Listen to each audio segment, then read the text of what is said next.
right, Pete, of course, we're going to be starting with Manchester City. Now, what was your initial reaction to the groundbreaking news that they're taking on the Premier League? Yeah, initial reaction was of shock.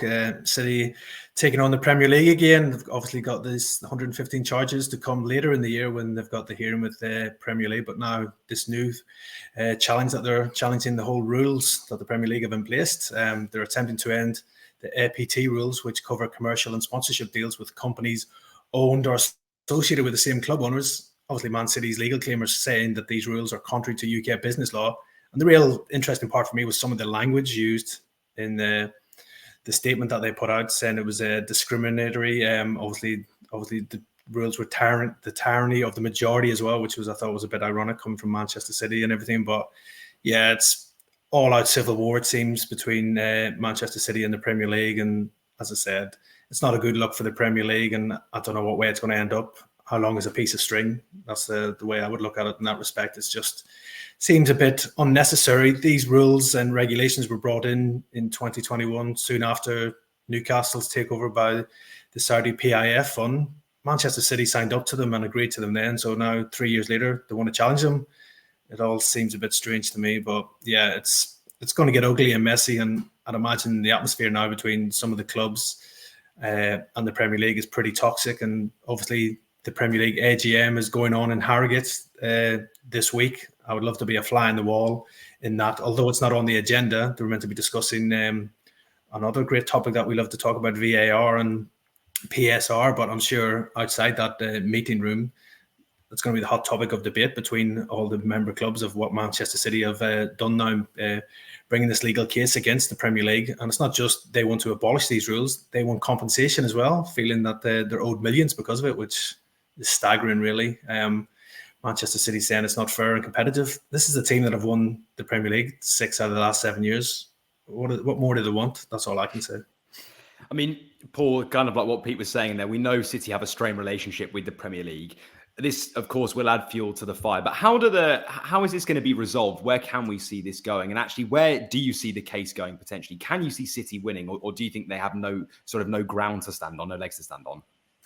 I'd love to be able to answer your question. We're in uncharted territory once again, aren't we? We've got no idea. City have gone after the gatekeeper, the people who own the keys, the gatekeeper, the boss, who's actually, they put the PSR charges, the FFP charges, the 100 whatever charges against Manchester City. City have now turned around and they've come out fighting. They've not gone, they've kicked the can down the road with the lawyers for a while. They've denied these charges. But now actually the best form of defence is attack, which is what Pep does on the pitch, isn't it? I mean, he plays to his strengths. He's the best form of attack, defence on hitting his team starts at the front, and they're doing it off the field. They've really come out swinging. Listen, it's uncharted territory. We're in unprecedented territory. But again, it's off the field stuff again to talk about for football, isn't it? I mean, the last 12, 18 months, 2 years, all we've talked about is FFP, PSR, VAR.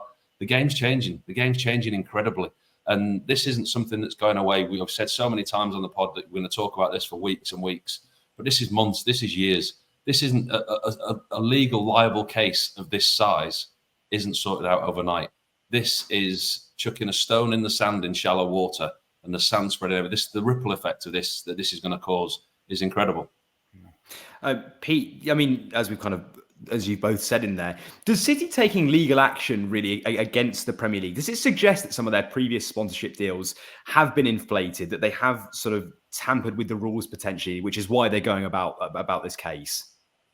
Yeah, there's obviously been asterisks around some of those commercial deals that City have made over the years. You look at their growth in revenue since the takeover in 2008. I think their revenue was around 26 million. Now it's well over 170 odd million. I think Manchester United are the only one who've got a bigger commercial deals than Manchester United. So to do that in such a quick time frame does suggest that maybe some of those deals have been inflated.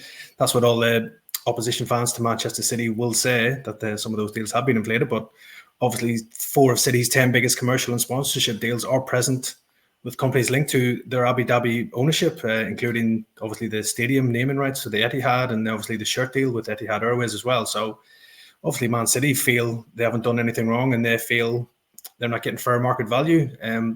Obviously for the rest of the Premier League, it is quite concerning that if Man City were to win this case, they could have unlimited spending power, really. And look at them right now; they're almost untouchable in the Premier League. Is the Premier League going to become like Ligue 1 in France, with PSG just being the dominant force? Manchester City are already the dominant force in the Premier League, with so much success on the pitch as well. Like Paul says, they've been successful on the pitch. They've got the best players on the pitch. It seems like they're going to have the best lawyers off the pitch as well, probably when they go and take on the Premier League. They've already beaten UEFA. When UEFA tried to ban them from the Champions League, they won that case. So they won't have taken this case lightly. They've gone out swinging. And for any Manchester City fan, it must be draining, I think, for them a bit, just having all these legal cases going on, people talking about them maybe dodging the rules or cheating or whatever else, when you've got such a great team there who have just won 4 Premier League titles in a row, the first team in history to do it.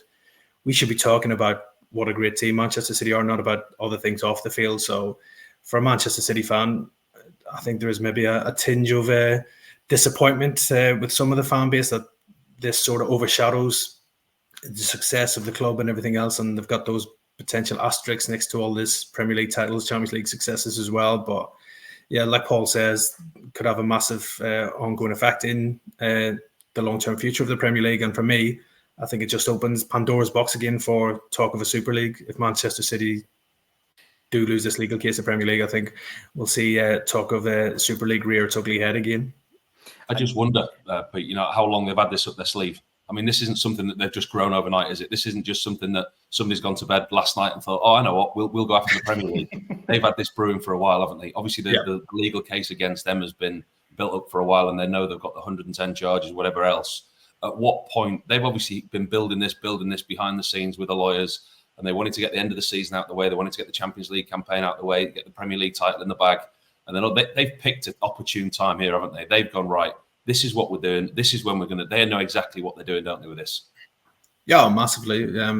As I said, they took on UEFA and won, so they'll be pretty hopeful that they can win this case against the Premier League as well. I think it was quite telling, if you look back, when City did win the title a couple of weeks ago, the Premier League chairman wasn't there, Richard Masters. He wasn't there to hand over the title. He decided to go to Arsenal's game instead, which I think was quite telling. He didn't want to be in the firing line there, potentially with things. Obviously, it's become toxic between Manchester City and the Premier League with everything that's going on, with City fighting these 115 charges, pretty adamant that they haven't done anything wrong, but the Premier League are going after them. We've got that still to happen around November time next year, and the outcome of that will be massive as well for the rest of the Premier League. But it's unprecedented. It's a real civil war that's going on in the Premier League, and I think there's obviously a few teams who maybe support City's case in this, taking on the Premier League. Other teams who feel that it's not fair on them not to be able to spend what they can earn or what the owners can invest into the club as well. So I still think the majority probably will back the rules. That's what all these clubs signed up for in 2021. So 3 years down the line to go and challenge them does come as a bit of a surprise. But yeah, this is Manchester City. We're talking about them off the field rather than on the field. And as football fans, that we don't really want to be doing that.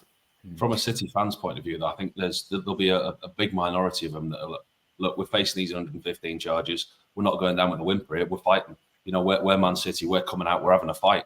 These charges are there. They're going to have to fight them in some way. But I think there'll be a little, there'll be a big underbelly of the supporters who turn around and go, yeah, go on then. We'll have a go. We're going to have a try at this. We're going to fight this. This is what we do. This is our club. You come for us. We'll come back at you. And I think there'll be there'll be a few wry smiles among Manchester City fans the last couple of days, the way that the club's taken this on board.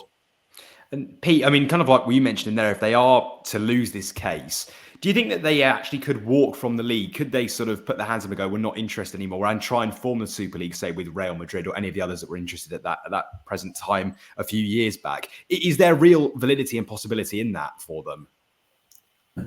Who knows what Manchester City are thinking? That'll be between them and their legal team and everything else. I don't think there'll be any knee-jerk reactions if they do lose the case, that they would leave the league straight away. It's not as straightforward as that. But I just think with everything that's going on with this legal case being so unprecedented, they've got this 115 charges to be heard as well, with all sorts of rumours of expulsion from the league, relegation, etc., etc. I just think the Super League is the avenue out if they want it. And all those other top clubs, especially across Europe, the likes of Real Madrid, Barcelona, Juventus, I'm sure others would all be very much interested in as well. And we got to remember, all these owners of these top Premier League clubs, it's all financial decisions for them at the end of the day. If the Super League offers them more money, they're not going to turn it down. There's no doubt about that. So that's why I think this does maybe open that door again to the Super League, which is obviously heavily opposed by the fans. And to be fair to Manchester City, they were one of the first of the big clubs to rule it out when obviously there was all that opposition to it. So, but again, that stance might have changed now with everything that's gone on between Manchester City and the Premier League. It's just seems a real toxic relationship, and it's becoming a bit of a toxic relationship between City and other clubs. Obviously, you've got the likes of Manchester United, Liverpool, Arsenal, all accusing them of all sorts and saying they should be stripped of titles and everything else. And it's becoming really toxic, the whole situation. And that's not a good look for the Premier League, because the Premier League see themselves as a worldwide brand. They don't want to see this. They don't want to see them in court or in arbitrations fighting against their own members. They don't want that at all. It's not a good look. And that's what the Premier League is based on, being the most competitive league in the world. And obviously, Manchester City feel that they've been unfairly treated by the Premier League and how much they can invest. And then if you look on the other side, I'm sure Newcastle, with their Saudi owners arguably being the richest club in the world, they'll feel that they should be allowed to spend what they can as well. So it's a minefield. Who knows what's going to happen? But yeah, I just don't think it's a good look. And to kind of finalise on that, Pete, just to look forward to November, because now we do know the hearing will be in November. What do you feel that will mean for their 115 charges? And will this have any effect, be it positive or negative, for them going into that next case? Or actually, will it not be relevant at all?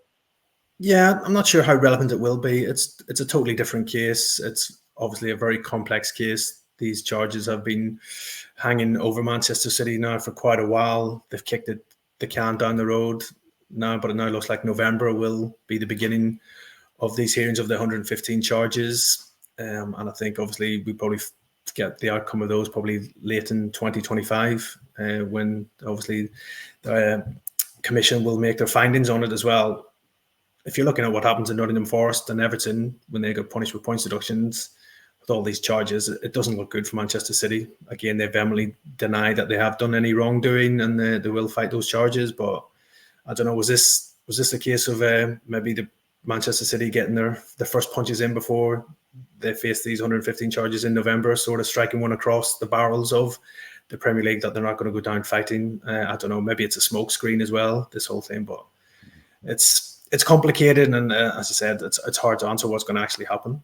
You've just watched a segment from Football Insider's brand new podcast, The Inside Track, with me, Lewis Pearce, alongside the guests on the show. Thanks very much for tuning in. Please do give the video a like, comment your thoughts on the topic, and feel free to share on your social media pages. If you want to listen to the full podcast episode, click the link in the description below. Keep your eyes peeled for plenty more content and exclusives here on The Inside Track.